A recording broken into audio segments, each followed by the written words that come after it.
Right, so hello and welcome back to Books and Things, and welcome to another video, and welcome to my April wrap up. Today I'm going to be telling you about the books that I read in the month of April.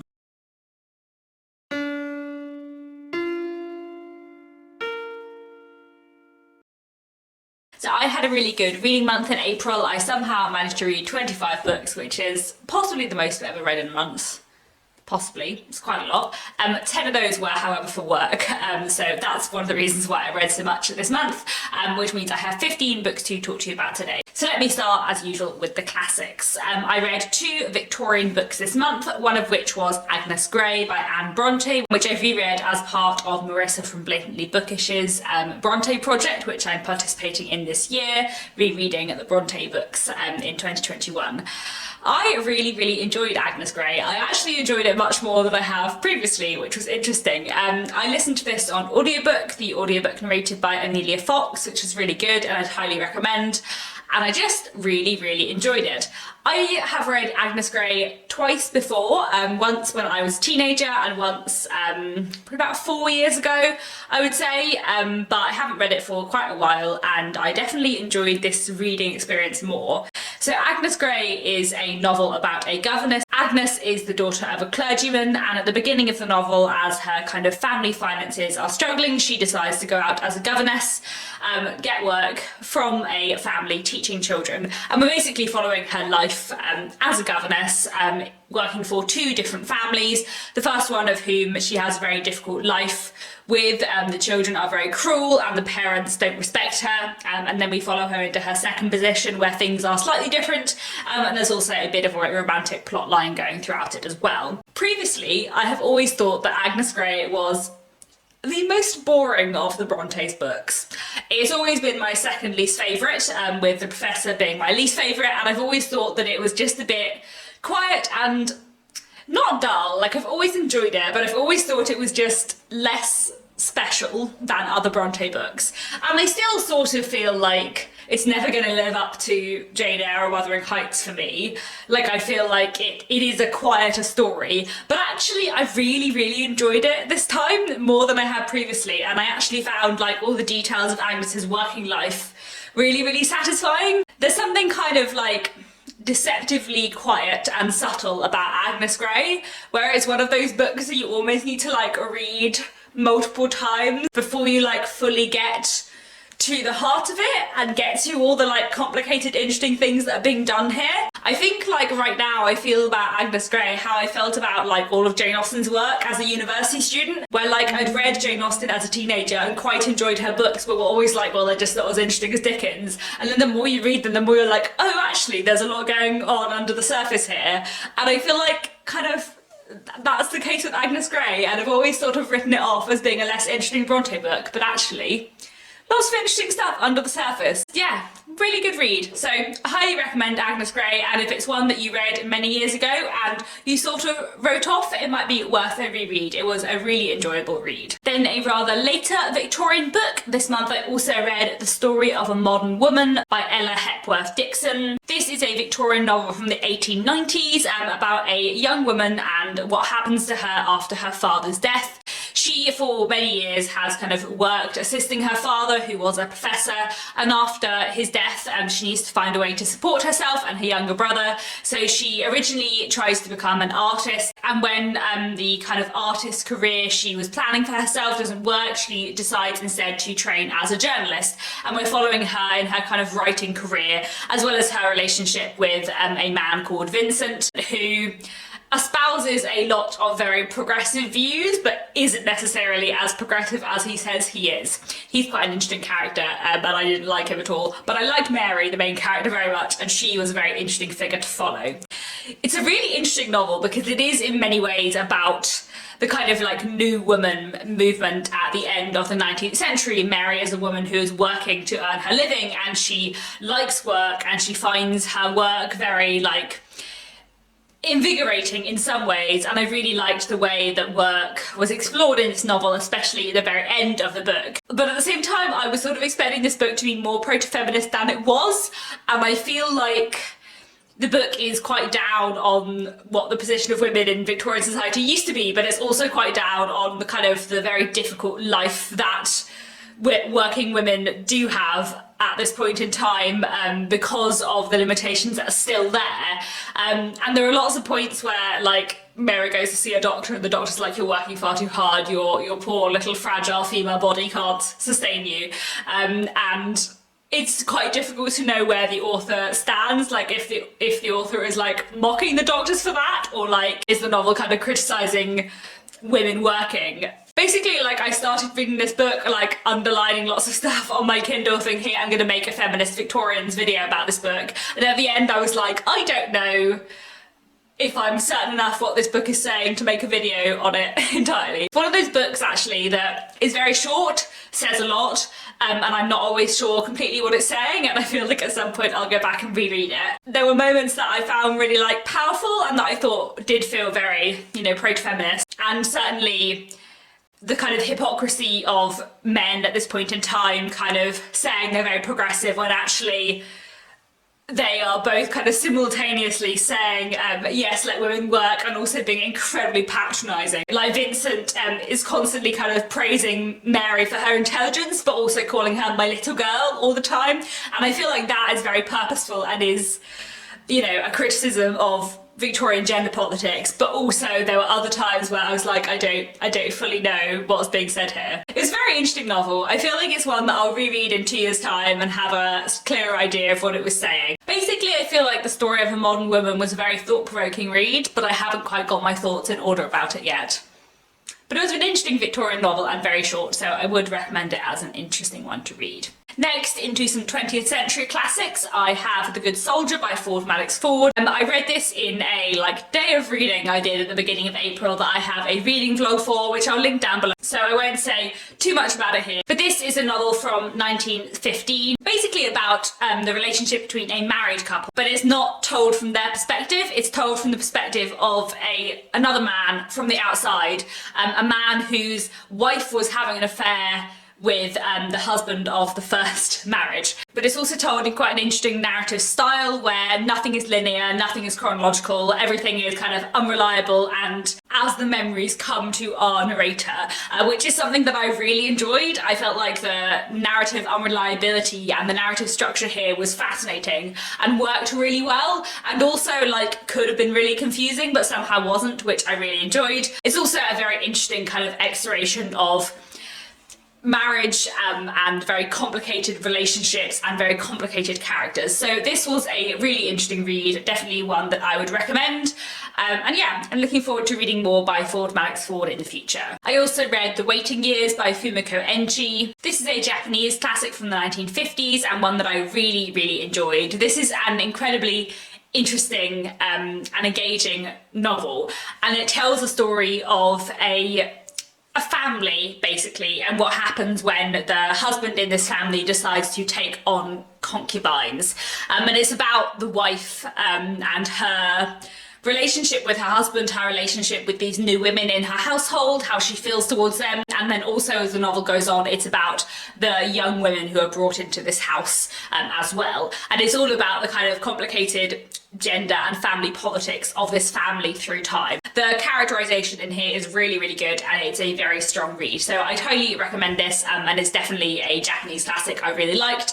I'm sure I will be reading more by Enchi in the future. This month I also read more about Paddington by Michael Bond, which is a children's classic from the 1950s. This is the second in the Paddington series about Paddington Bear, who was a small young bear who gets into all kinds of scrapes and troubles. It's just delightful, utterly delightful. I listened to this on audiobook, and the audiobook narrated by Stephen Fry, and it is very, very wonderful and charming and fun and just silly in the most wonderful way. A very comforting, really lovely read, and yeah, can't beat a bit of Paddington. Moving on to a more modern classic, I also read Disgrace by J.M. Coetzee, which is a novel from 1999. I really did not like this. I'm not going to say too much about this because I did speak about it in the reading vlog I did earlier in the month, but this was very much not for me. This is a book set in South Africa about a middle-aged professor who has a not fully consensual relationship with a young student of his at the university he works at, after which he is fired from the university and goes to live in the middle of nowhere with his daughter on her farm. I found this book very problematic on lots of different levels. Although this book is only 22 years old, it feels very, very, very dated in many ways. And yeah, absolutely not for me. Wouldn't really recommend it. But anyway, moving on. This month I also read Clara and the Sun by Kazuo Ishiguro. I've done a full book review of this, which I'll link down below, so again, I'm not going to talk about it in too much detail. Clara and the Sun is a wonderful novel that I absolutely, absolutely loved. I love Kazuo Ishiguro a lot. He's one of my absolute favourite authors, and this book was wonderful. Clara and the Sun is a novel set in the sort of nearish future about Clara, who is an artificial friend, a form of artificial intelligence. At the beginning of the novel, she is waiting in a shop where she is waiting to be bought. Her purpose in life, what she has been created for, is to be the friend to a child or a teenager and to kind of help look after them and act in some way as their friend. And she ends up getting bought by a girl called Josie, and we follow Clara's relationship with Josie and Josie's mother, and everything else that is going on in this world. I loved a lot about this book, as you will see if you go and watch my book review video, but I think one of my favourite things about this book is that we're sort of given all of these glimpses of the world, but we're never fully shown it, which means you're kind of like piecing together different things to kind of get a full sense of what this world is, which is just a technique that I really, really enjoy, and which felt very kind of realistic to me. I also really enjoyed the characterisation and the exploration of kind of what it means to be a person, what it means to be sentient, the way memory works in this novel, the fact that like I just keep thinking about this novel and like the ending and what the ending might mean, and like coming up with all these different theories about the novel and then Clara as a character, and I just loved it. I just really, really, really loved it. This month I also read Stay With Me by Ayobami Adebayo. I am rather late to the party on this one. A lot of people read Stay With Me when it came out a couple of years ago and absolutely loved it, and I've been meaning to read it since then. I listened to this on audiobook and I would highly recommend the audiobook. It was excellently narrated and really, really good. This novel was actually really not what I was expecting, considering I've heard so much about it on YouTube. I feel like it wasn't what I was expecting at all. This novel is about the relationship between a married couple, and it chiefly focuses on their difficulties having a child. But I feel like saying that really doesn't explain what the novel is about. But the book is at its heart about this couple and their lives in 1980s Nigeria. There was a lot that I really, really loved about this book. I can see why it is so beloved, and I really, really enjoyed it. It is a beautifully written novel. The writing is incredible. The characterization is really, really well done, and the kind of weaving of personal and political stories in here is really clever. You know, this book is about these two people. It's not about what's going on in Nigeria in the 1980s, but we get a lot of the kind of politics and historical stuff in the background, weaved in with the main storyline, which I thought was handled really, really well. It's an incredibly moving and powerful book, and one that like really gripped me. I read it really quickly actually, especially considering I was listening to it on audiobook. I think I sped through it in just a few days, and I really, really enjoyed the reading experience. The one thing I will say is that I think I could have done with a little bit more at the ending, which I think is quite a personal thing and partly to do with the fact that my tastes are a little bit less literary, and I feel like literary fiction, which this is, in general does have like more open-ending endings, and I like a slightly more closed ending, but I feel like I could have really done with like another 20 minutes or like another 20 pages at the end of the book to wrap things up more, because I felt like there was just more than I needed. And I also could have done with a bit more about Akin. So the novel is told from the perspectives of Yejide, the wife, and also her husband Akin. And it's mostly told from the perspective of Yejide, but there are a few bits from Akin's perspective. And I kind of wish there had been even more from him, because I found him really, really interesting. And I kind of wish that the book was just even longer and explored him even more, and there was a bit more of an ending. So basically I love Stay With Me a lot, but I wish it had been like an extra 100 pages longer with like even more of it, because it was so great. But it was still a really wonderful read, and I'll definitely read anything by this author in the future. Next, I have 4 historical fiction novels to tell you about. All of these were on the long list for the Walter Scott Prize for Historical Fiction, which I have been reading along with. That's why I read them. So I have done like dual book reviews of them in pairs, one of which is already out, one of which will be out later this week or next week. So I have done like separate videos on these, so I won't talk about them too much here, but I did really enjoy all of these. So here we have Mr. Beethoven by Paul Griffiths. This is a really bizarre novel that I really quite liked, which is set in 1830s America, and basically it follows a kind of hypothetical pondering of what would have happened if Beethoven had lived longer, not died when he had, and gone to America to like create a piece of music there. But it's quite a kind of like experimentally written novel, with interesting use of form and a kind of odd tone, where it kind of talks about things in hypotheticals, like this might be what happened but we're not really sure what happened, that kind of tone, which I really enjoyed. Like the way this novel plays with history and music is really, really interesting. It's a bizarre, experimental, quite literary novel. I can see that it wouldn't be for everyone, and I'm slightly surprised that it was for me, but there was something about it that I just really enjoyed and that was really fun and delightful. So I would recommend this, especially if you're interested in music. Yeah, it was a really fun read. I also read A Room Made of Leaves by Kate Grenville, which is a work of historical fiction set in late 18th and early 19th century Australia, following the character of Elizabeth MacArthur, who was a real life woman. She was married to John MacArthur, who's a fairly famous figure in Australian history. And the book is a kind of fictionalised account of Elizabeth MacArthur's life, of her marriage, and her kind of journey from England to Australia and her experiences there. I really enjoyed A Room Made of Leaves. I thought it was a really interesting and compelling read, and the writing was really, really good. The characterization was great. I would read more by Kate Grenville in the future very happily, but I didn't completely love it. I felt like the pacing wasn't always quite as I would have wanted it to be, or the focus wasn't quite like on the thing I might have wanted it to be. So it was a really enjoying reading experience, but I didn't quite pack as much of a punch as some of the other Walter Scott Prize books I have been reading. Then this month I also read Hamlet by Maggie O'Farrell, and this is another book on the Walter Scott Prize shortlist, and one that has been a very big favourite on Booktube and indeed everywhere. I really enjoyed this novel very, very much. I don't think I adored it quite as much as some other people, or at least maybe that's not right. I don't think I found it as completely like soul-destroyingly moving as a lot of other people did. I thought this was a really brilliantly written, kind of superbly written novel with amazing characterization and a really powerful exploration of family and grief, but for me mostly the thing that I found really wonderful in this was the exploration of family and kind of complicated family relationships and dynamics. I really enjoyed the characterization. I really enjoyed the slight like fairy tale writing style of it. It reminded me a little bit of Diane Setterfield. I did find aspects of this book really moving, but I just like, it didn't leave me in pieces in the way that I had kind of been led to expect that it might leave me, but regardless. I realise I haven't actually explained what Hamlet is about.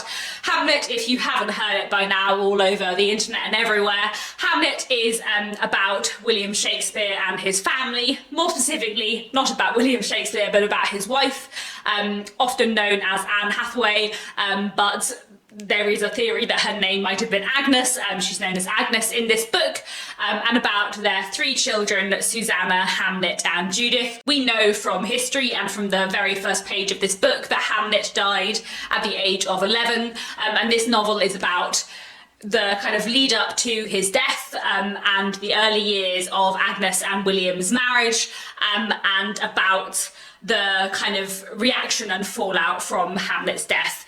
It is a novel about grief, yes, but for me it was really just a novel about family, and the way this book explored family was wonderful. So I really, really enjoyed this, and I think it is, you know, worth all the hype, but I don't think it affected me and like moved me to like cry for hours in the way that I had in my head it might. But there we go, still a really wonderful read. But now we come to my favourite book of the month, which was The Dictionary of Lost Words by Pip Williams, which was incredible and so good. This is probably my second favourite book of the year so far, after The Binding by Bridget Collins, and it was just amazing. I loved it so much. I'll link my other video where I talk about it down below, but The Dictionary of Lost Words was just amazing. This is a historical fiction novel set in the late 19th and early 20th century, following the creation of the Oxford English Dictionary and the life of a young girl called Esme, who is involved in the Oxford Dictionary from her youngest years. Her father works in the kind of creation of the Oxford English Dictionary, and so we follow Esme from her childhood, like pottering around the scriptorium and like learning about all these different words, into her teenage years, her kind of young adulthood and her adulthood. And we learn about her involvement in the Oxford English Dictionary, her love of words, and her relationship with her father, with various different men, her getting involved in the suffragette movement. But also, one of my favourite things about this book is that while kind of being involved in the Oxford English Dictionary, Esme realises that there are certain words that don't get in. Often words that are only used by women or words that are only used by working class groups. And so Esme starts to create her own like dictionary of lost words, of all the words that don't make it into the Oxford English Dictionary, that aren't considered official but people do use. And she kind of collects all these words, and it's just so good. And then it gets to World War I and everything. Like, there's so much in this book, and I don't know how Pip Williams managed to fit it all in, but never to feel like there's too much. Because it's just perfect, and it's like both incredibly moving and powerful. Like, I cried way more at the Dictionary of Lost Words than I did at Hamlet, but it's also like delightful and fun and charming and filled with this like love of words and language, which I just loved.